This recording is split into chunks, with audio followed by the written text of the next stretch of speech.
Hi, everyone. Welcome back to another episode of A Closer Look. I'm Eleanor. I'm the owner of Refuge Design Workshop, and I offer these videos where we look through inspiring spaces to see if we can better understand what the designer was thinking, how it all comes together, what is sort of the trick of the eye in play, so that we can bring that to our own homes. This week, I'm excited to share a bathroom. It's by a studio named Sagrada Studios, and the owner is Hema Prasad. And I cannot remember how I came across this bathroom, but you'll probably see why I picked it. Colors are just incredible. So we're going to get into it. I want to give a little bit of context, though, something that is shifting a little for me in this new year, 2025. Last year, I launched a program, maybe you saw it, Right Sizing with Design. And my goal was to help people use design skills to help them right size their environment, whether they were downsizing, whether they were empty nesters. If they needed to adjust the amount of stuff they had in their space, maybe they were moving out, maybe they're going to age in place.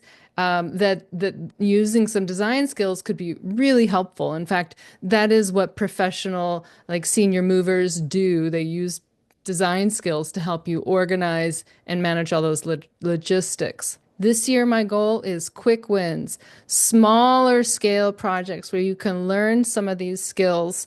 You can develop your eye as a designer. You can get, and then be able to translate that as you're ready, scale it up into the larger projects when that time comes. So, a bathroom is a great example, but of a small project that really encompasses a lot of moving parts that just really equips you and prepares you for a bigger project. So we're going to look at this bathroom, why it's working on a level of beauty, which it really does. And then we're also going to look at it with the lens through the lens of aging in place. And let's see how that goes. So we're starting in the bedroom because the project was the bedroom and bath together. That's how it was conceived in terms of its color scheme, in terms of its textures and patterns. So we're going to start in the bedroom, which is a wonderful place to start. I just adore the use of color here. All of this wonderfully rich, fairly saturated color. So things in the red violet family on the wall, on as the drapes on the bed, all of that together in the red violet family. So we're mostly doing an analogous color scheme here. So red to blue. And so we see that at play in the carpet. We see that with the inclusion of the chair. Wonderful details like these little the table, the lamp, the little small art on the wall, the ceiling fixture, just really beautiful selections. Looks really good together. Looks warm, it looks calming, but it also has a stimulating quality. So here's our first shot of the bathroom. And this is the greatest gesture, to walk in and see this archway with a bathtub tucked in. And they did, add this in. They describe how they built this out. This was part of their plan, was to create a little bit more character, a little bit of drama in the space. So that's wonderful. I love the addition of the curtain. If you're sharing a bathroom, being able to close this curtain off and have some privacy in the tub, that just feels really special, really thoughtful. The tile is amazing, and they did design this pattern. Which is to say, they figured out where each square was going to go and how it worked together. It's not random, but it is a kind of mosaic that has a slightly randomized, energized feel to it. So part of that labor of the designer was to select the size, to select all the different colors. I think maybe it's 6 colors, or maybe it's not. Well, I won't count it out right now. And then, of course, select the grout Then there's also the edge treatment. So I'm just pointing some of these things out, that you might not think of. And then, of course, there's a different tile over here. So it's just nice to appreciate that there's tile applications where you're making a punch, and there's tile applications where you want it to step back. So stepping forward with something bold on the floor and on the wall of this bathtub nook, and then more, stepping back on the wall in the toilet and sink area. So a nice detail also, I think this might be hand painted, not sure. Alternatively, it could be a wallpaper, but I'm guessing it's hand painted, sort of floral arch. It's a good show of the colors as well. It's like we worry about will this color go with that color? This is something I often hear from my clients, and I just want to point out that there's something forgiving here. Like this is a floral with a check with a mosaic check pattern. This is a peach, and there is some peach in the mosaic. This is a stronger, cranberry color, not quite burgundy, but it is, close enough relationship to the curtain and the burgundy color in the tile. It's great actually when you're close enough. In a way, it feels better. To have it exactly matching, that can feel artificial. A great shot. I love this shot. So beautiful brass fixtures. They look really good. I think brass was a nice choice for this particular color palette. That tub is amazing. Looks nice and big. You can, really immerse in the water. We're gonna circle back to all of this, but for now, I'm just talking about what's nice and what's beautiful. Things that I can really appreciate about the space. So all this tile, there's protection given to these corners, to these edges. These are finished tile edges on the sides here. You can see, so these are not exposed, just clay that's going to be protected from moisture. There's a brass liner here on the inside of the archway. So that's sort of like encasing the tile edges around the archway. That's a really good detail as well. Cool mirrors, and I love the little pendants, these tiny little jewel like necklace pendants as light pendants. I love to see them lit up, but this is just a really beautiful two sink space. Okay, so and I guess actually that comes to the end of the bathroom shot. So we don't get the full bathroom, but I think that you can kind of tell like it's not a huge space. You walk in, you see the bathtub, and then when you're over by the bath, you have access whatever. You see the fixtures where those are. And then if you're standing in the doorway looking at the bathtub, you turn to the left and you see your sink, your two sinks. So this next piece I want to do is how I see an adaptation going. If you become a person who can no longer get in a tub, if you become a person who needs to wheel into a shower and not use a tub, if you become a person who needs to adjust this bathroom so that it suits your needs when you are at a different age and a different ability. Sometimes those things go together.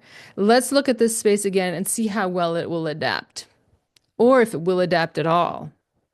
Dun dun dun. So when I look at this shot, my understanding of this space is, and I can probably actually get a pretty good measurement because these are 4-inch tiles on the floor, but there is a lot of space there already for a wheelchair. So this bathroom is actually in pretty good shape. It's a large enough size bathroom that you could get a wheelchair in there, you could get a walker in there, you could get a helper in there with you, and they can help you with your bathing. They can help you if you're having problems getting off the toilet. These are the kind of things you have to start thinking about.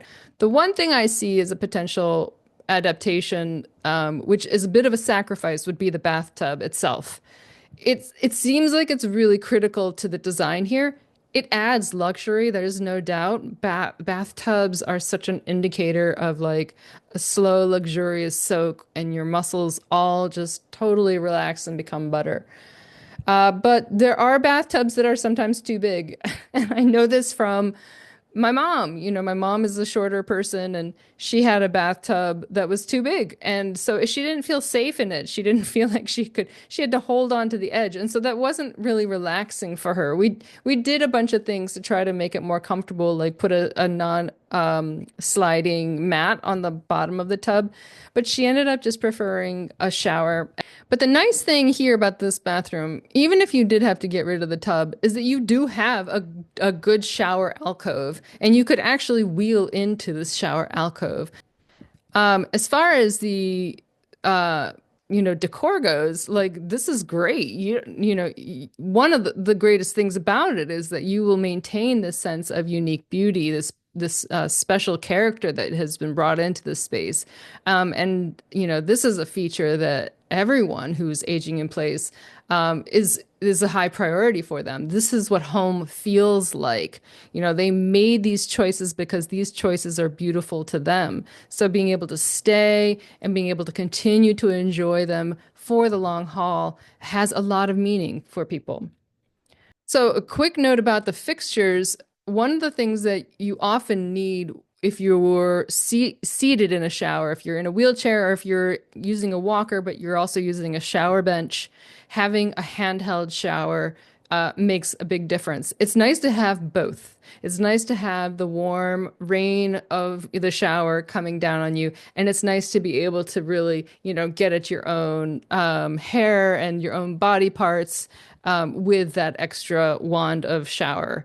So that's really great. I mean, this is something that everyone wants anyway. So, if you're specifying a shower, go ahead and add that in at any time. You don't have to wait until you're older. As far as the sinks go, so unfortunately we don't see the full pedestal, but these are pedestal sinks. And so I do just have a couple comments about that. Pedestal sinks are attractive and they leave a lot of air and space around them. So that can be nice in terms of being able to shuffle up or wheelchair up. You don't have to reach super far to be able to get to the sink. You want to make sure, though, that it's sturdy enough. So sometimes a pedestal sink is resting by gravity on its base, and then it's lightly attached to the wall. You want to make sure that it's affixed to the wall and very with solid bolts into studs, into boards, not into drywall. So that if you lose your balance, if you get dizzy and you're holding on to the sink, it will hold you up and you won't both fall down together. So that's a consideration. And that reminds me also that this is going to be a kind of space where you will want to install some grab bars, but I think you can do this in this particular shower, using brass handles that would still be really attractive. Brass or wood handles could be really attractive if you're using wood. Of course, you want to get the right finish. So making sure there's something that's really sturdy you can hang on to. I think that this is also, I have some questions just about the user's experience in this bathroom anyway, in terms of toiletries, the medications, the lotions, the hairbrushes. Where is that going? And so again, like this is a photo shoot and this is a great photo and it's beautiful and I love it. But in your own practical considerations, design with those things in mind. Always design for yourself, remembering all the things that need storage space or surface space. Let's quickly just go back through the bedroom and with this eye of adaptation, this bathroom's in pretty good shape. What about the bedroom?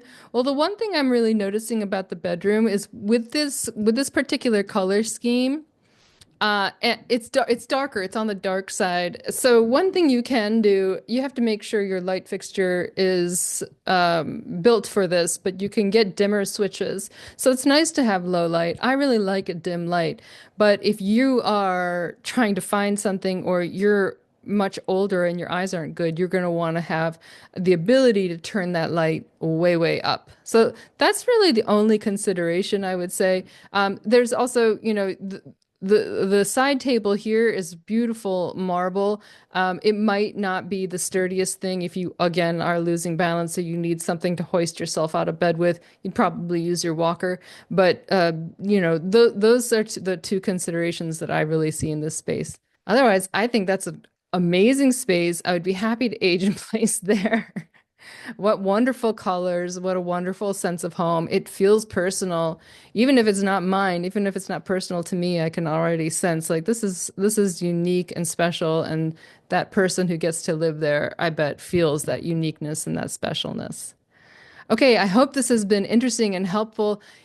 I'm always excited to do this because I have people who watch, and my audience numbers are not huge, and that's okay with me. What I'm most interested in is the sense of us being there for each other, being a community. And if I can be a resource for you, then please let me know. You can do that in the comments. If you have any questions, any thoughts, any ideas that are inspired by this, by all means, put that in the comments, as well as any considerations you have about your own space where you are, it maybe an empty nester, or you're downsizing, or you're just trying to figure out the whole right sizing thing. As always, you can find me here every 2 weeks. I drop a new video. On the alternate week, I post on Substack. So you can find me on Substack at Refuge Design Workshop. You can leave a comment here, you can leave a comment there, and you can also find me on my website, refugedesignworkshop.com. Okay, thanks so much for watching. Have a great rest of your day.